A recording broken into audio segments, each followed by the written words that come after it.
but it's very similar to what you see out there in the marketplace and what others are doing. Where you and I in supply chain traditionally look at that continuum from low cost to differentiated, where do you want to compete on?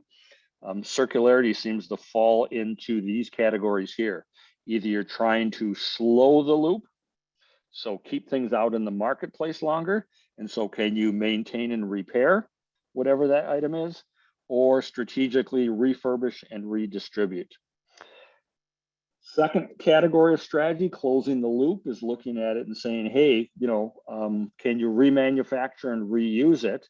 It's not as tight a loop. So, and there's logic behind the circles. If I maintain it and repair it, I get it back from the consumer and I get it right back to them. Versus refurbish is still, I get it back to the retailer, they refurbish the bike and sell it on a secondhand market. A little further back, get it back to the manufacturer, remanufacture it, and then it comes back through the process. So similar to Chet's comment with the heavy equipment. And ultimately, closing the loop could be, can we bring that material all the way back to the component manufacturer and have them take it apart, reuse what they could for components, remanufacture those, and those that are left, then they go into recycling at that point. So those seem to be the common themes that are out there. Found a couple interesting slides out there on ways to look at it. How do we transition? Okay, so first step, close the loop. How do we keep it out of the landfill? So let's increase the proportion of materials captured. And then let's slow it down next.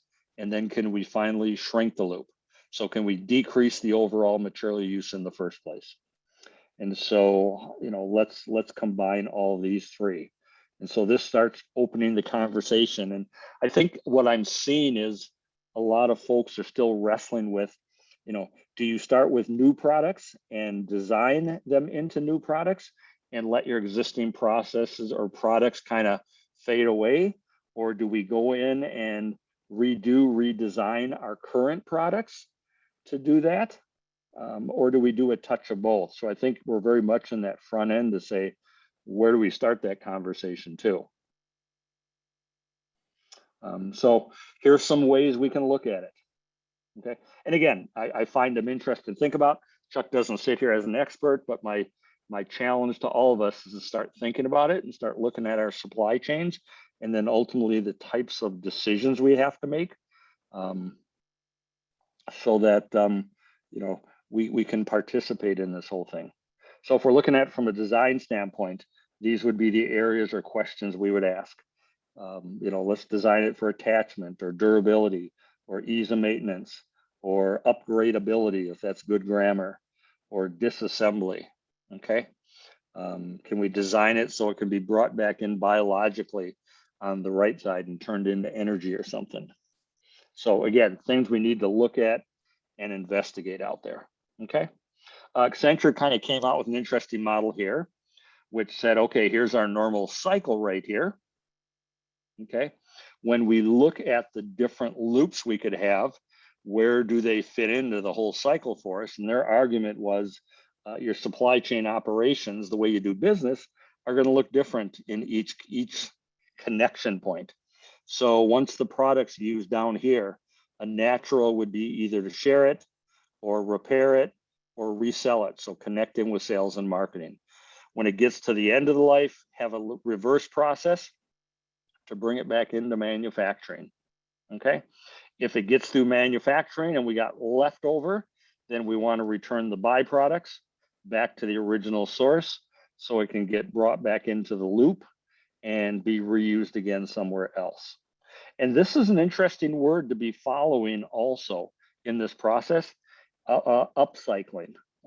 I don't see as many stories yet in that area, as the idea behind upcycling is taking what's left over after all the loops when you're done, and then turning around and it becomes an input to somebody else's business, but they're finding more value and willing to pay more than just the value of the refuse or recycled component. They're willing to pay more for that raw material. And so again, it doesn't go into the landfill. So can I bring it up a notch, so to speak. Okay. So what I want to take you through here in this last, we've got about 7 or 8, 9 minutes in here, is take you through. I'm going to pop over to the simulation here for a second. What I really want to accomplish here is to show you the types of decisions that you would have to make potentially in supply chain. I've been using the simulation about 2 years now. I just did it in a class at Penn State, and we had about 104 students. And I'll tell you what, this was people who work in supply chain as well as students in the 18, 22-year-old range.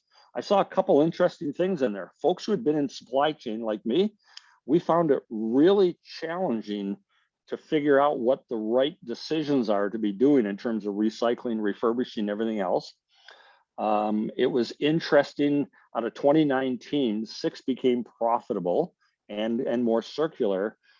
5 of the 16s were all 18 to 22-year-old students. And we only did the simulation in class, so we had some control over it. But there was an element of, I wonder what they know that I don't know. But here's what we use for a product in our simulation is we bring in raw materials. We're doing bikes. And so you bring them into storage, you assemble the bike, put them in finished goods, sell them to a retailer, which then goes out to the consumer. The loops we have in the simulation is offering service packages to bring the bikes in for maintenance and then put them back out there.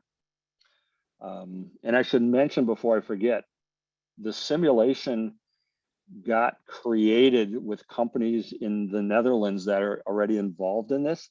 So it's kind of reverse engineered, developed based on companies that are already doing some of this stuff. So when the bikes come back, if they go into maintenance and they come back out at some point, also then we bring in another loop here that says, hey, let's bring the bike back in to be refurbished. So let's buy back the bike, get it back from the customer, refurbish them. Some go back out to the retailers as secondhand and resold as secondhand. Otherwise, some of the bikes come back in and we send them off to a service provider who will recycle the components so we can put some of them back in stock. Those bikes that the service provider won't take, we're going to send them right back to the component recycling. So we cover all 4 loops. And really what I want to show you is I'm going to jump over to the simulation here, show you some of the decisions we have to make. So this simulation, again, is called the Blue Connection. And we're taking a company that is losing money because of poor supply chain decisions, as well as linear products. And the goal in the simulation is 2 things. Number 1, make the company more profitable by supply chain decisions. But number 2, make your product more circular. Okay. And what I've learned in the way the simulation got created here, I don't think it was a predestined result, but it's hard to do one without the other. Excuse me.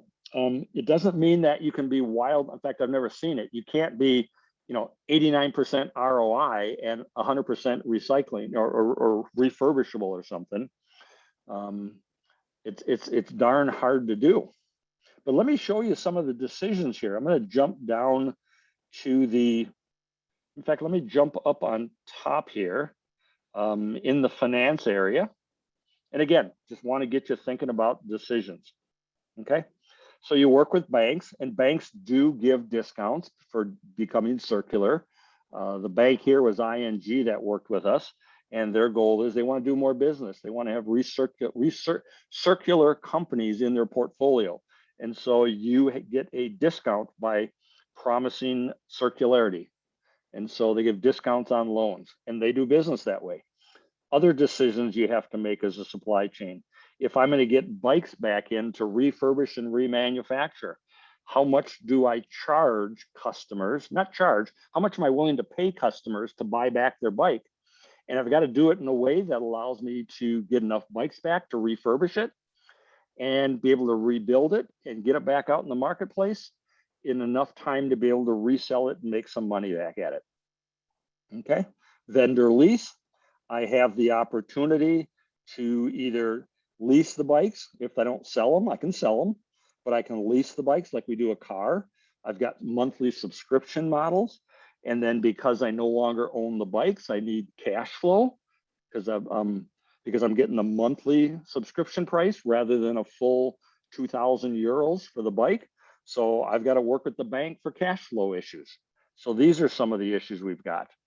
In supply chain, okay, we dial back some of the inventory decisions, but we start talking about in maintenance, if you're going to extend the life of a product, not only what type of package, but I've got to staff a maintenance line, okay? I've got to staff a refurbishing line, okay? So let me pop over here. So I've got to staff this refurbishing line, and then what comes with it is I've got to figure out our bikes are 10 years old. At what age do I want to take the bikes back? Do I want to take all bikes back within 3 years or up to 5 years or up to 8 years? Okay, so how long is that out there? Recycling service providers. So I've got to pick between different RSP providers and what are they going to be doing for us? So I've got those decisions. Sales, as an example. Okay, on the agreements tab, these are all legitimate supply chain decisions. What kind of maintenance package should I have? What kind of circularity should I promise customers? Do I want to offer warranties or subscriptions or leases? And here's where it gets real close to you and I in supply chain. I'm going to go to the tab on the left here for information. Okay, and this is where all kind of the guts and the numbers sit. So here's my components on my bike as it is today. And so some of the decisions, certainly in the third column, how much am I going to pay? How durable is the product going to be if I'm trying to make it circular? How remanufacturable are the components? What's it going to cost me to remanufacture? How much of the components are recyclable? What's the weight? Because there's a weight aspect into recycling and there's an energy cost involved. So I've got all the weights on the right side. And depending on the components I use, I can repair them quicker or slower. So I get discounts if I can repair them easier. And then I get all these components down below. So now I'm challenged to figure out, well, what's the right bike frame to get? Or what's the right correct rim to get? And I've got to balance remanufacturing, recyclability. And here's where I would challenge you and I to say, I don't know if someone came to you and I today and said, I want a more recyclable product. You know, we don't have a mental map in our head of necessarily what the questions are to answer. If someone said to you and I today, hey, you know, demand variation is going to go up. You know, the first thing that fires in our head because we have that map is, well, if there's demand variation, I'm going to deal with safety stock because that's how we handle demand variation. We don't have these questions in our head necessarily, and this is what we're going to face in the future. So we've got all these components. We've also got the different materials we use. What's it cost to recycle it? What's the loss going to be? And again, this has been reverse engineered from companies that are doing this stuff. I've got suppliers with different transportation costs. So we catch a little bit of the carbon impact. And then down below, here's my different RSP providers, and they transport it for different costs. They disassemble at different capacities and rates. They remanufacture at different capacity rates. They have different disassembly losses. They have different efficiencies on the right, and disassembly costs and energy costs. So again, I honestly don't know where this is going to end in 2 to 5 years, but Gartner and others, and I'll finish up with this and love to get some thoughts. Gartner's not the end all, certainly. I mean, they miss them like the best of them do, but they had made a comment about a year or two saying, you know what? So it's down to 8 years now. We'll see. But they're saying you better be in this game in 8 to 10 years, or you're going to get left behind. And watching the pace, watching people in the 25 to 50-year-old, demographic of shopping, this is part of their decisions. Not a lot of companies are doing it. Those that are making money, C-level folks are saying, yep, this is important. I find myself thinking, yep, I buy it. This is our future. But the challenge I want to lay for all of us out there, myself included, is we've got to start learning and building these mental maps in our head of what the decisions are we're going to face that are unique to our industry. What are the costs like we see on the screen here?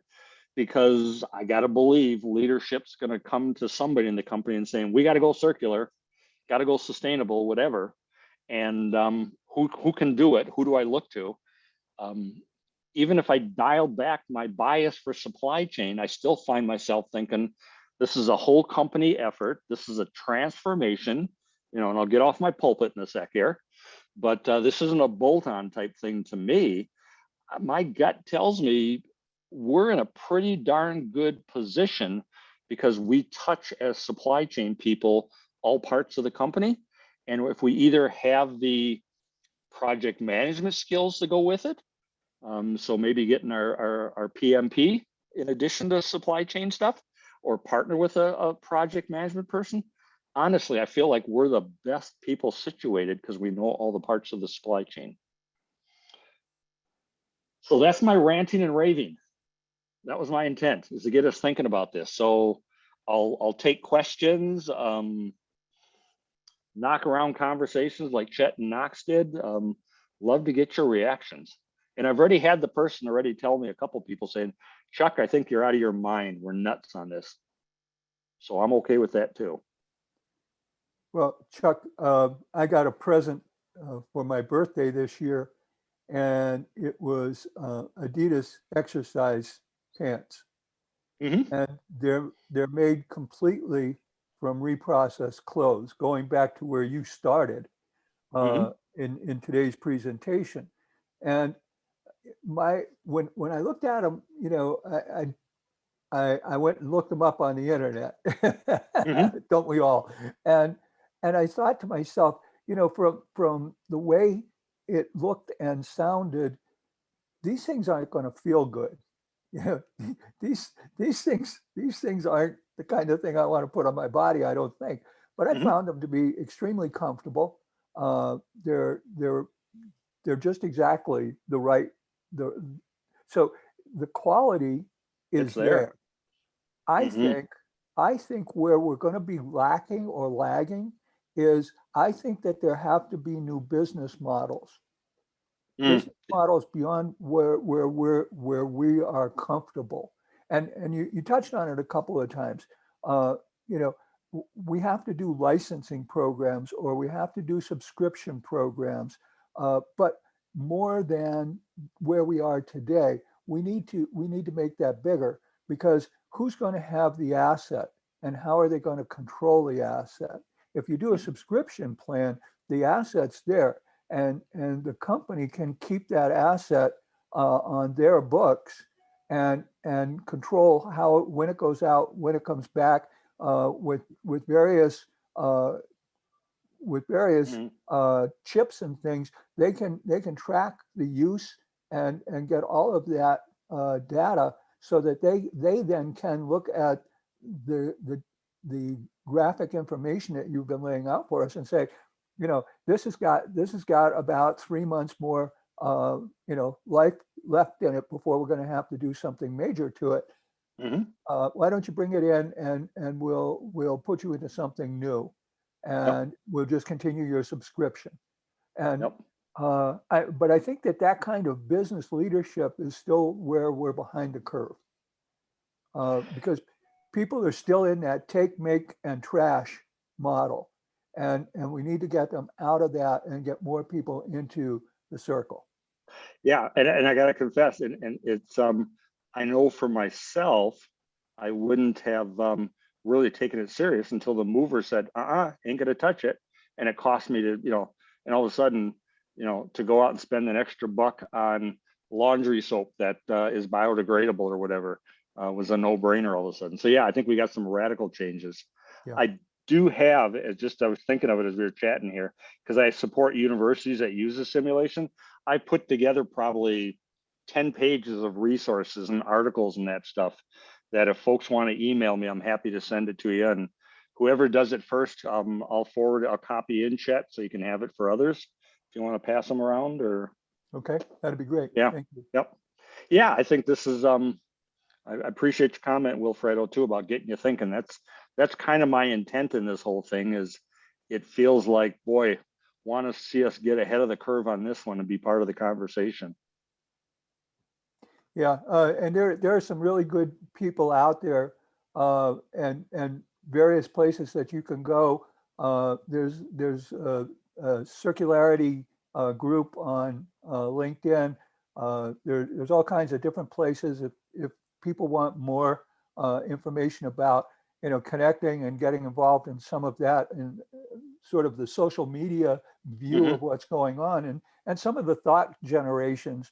Ms. Dull has, Yeah, Deborah. Yes. yeah, she does an outstanding job of getting people together and getting brains at work, and putting that information out. So I mean, there's a lot of bright people involved here, and it's a lot of fun once you get involved. Yeah, definitely. David, you asked the question, the service parts of it.